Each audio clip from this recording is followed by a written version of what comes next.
okay, I know I'm here to stay. Counting on my wins, so I can't play it safe.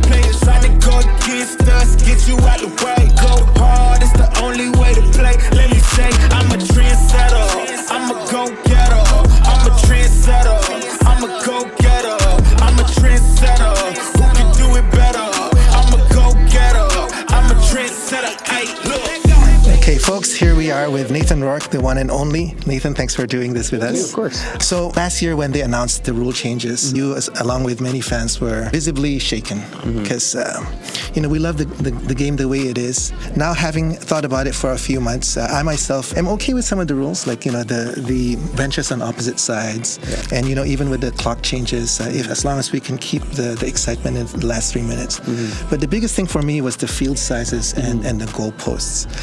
Now that we've had a few months to think about it, what are your thoughts? Do you still feel the same way, or have you changed? Yeah, I'm kind of seeing it the same way that you are in terms of, I think that the rule changes this year that are going in this year are interesting, and I'm interested to see how they operate, especially the time. Yeah. I am, like you, excited that the 3 minutes under 3 minutes it's going to be still exciting, and I think that's one of the things that makes CFL great. Yes. Yeah, the rest of the stuff that's going in later, I'm still not quite sure what's going on, but I do realize that it's out of my control. So I think we're just trying to operate within our means and trying to adjust on the fly, and we'll see. Hopefully the fans can keep speaking up, and if that's what they want, that they will listen, and that's not something that will go through, but ultimately they have the power to do what they want. Yeah, awesome. And then kind of related, I love what you're doing with the Lions, just going around the whole province basically, and marketing the Lions, and that's awesome. Amar Doman and the management and you, really thank you for that.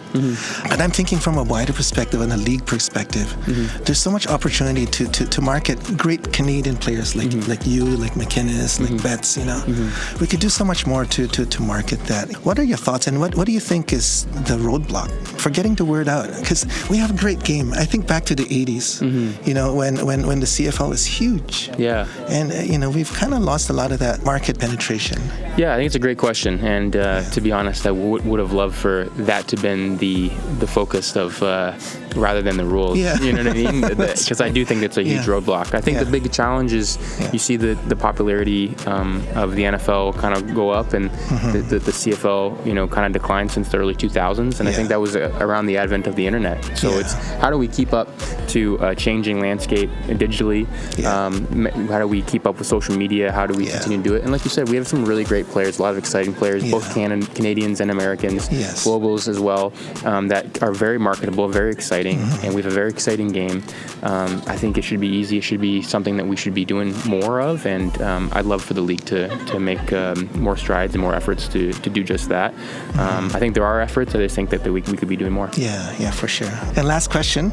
So we're hearing that you're going to be playing flag football in the Vancouver League. Yeah, representing the league. Yeah, representing, and also with the Olympics coming up. Yeah. That's an awesome thing. Tell us, what are the main differences in terms of preparing for a flag football game versus like a CFL game? Yeah, well, just off the bat, it's just, with the Olympics coming up, I wanted to make sure that I'm doing what I can to prepare. I know that the Team Canada right now, they've been doing some stuff in LA, both the men and women's teams, and they're doing world championships all the time. And so obviously I can't prepare fully for a flag season when, I'm getting ready for the CFL. And so that's my priority.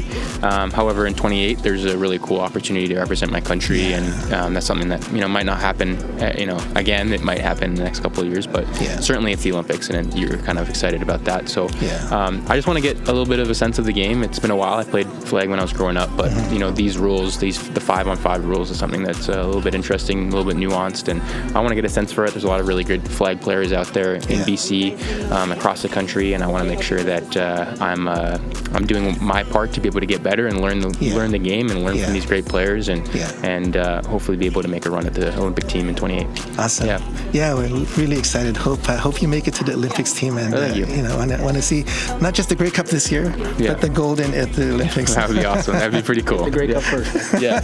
All right. Absolutely. Okay. Well, thanks so much. Yeah, of course. Appreciate your time and appreciate you doing all this. Yeah, of course. Thank you very much. Thanks for being on.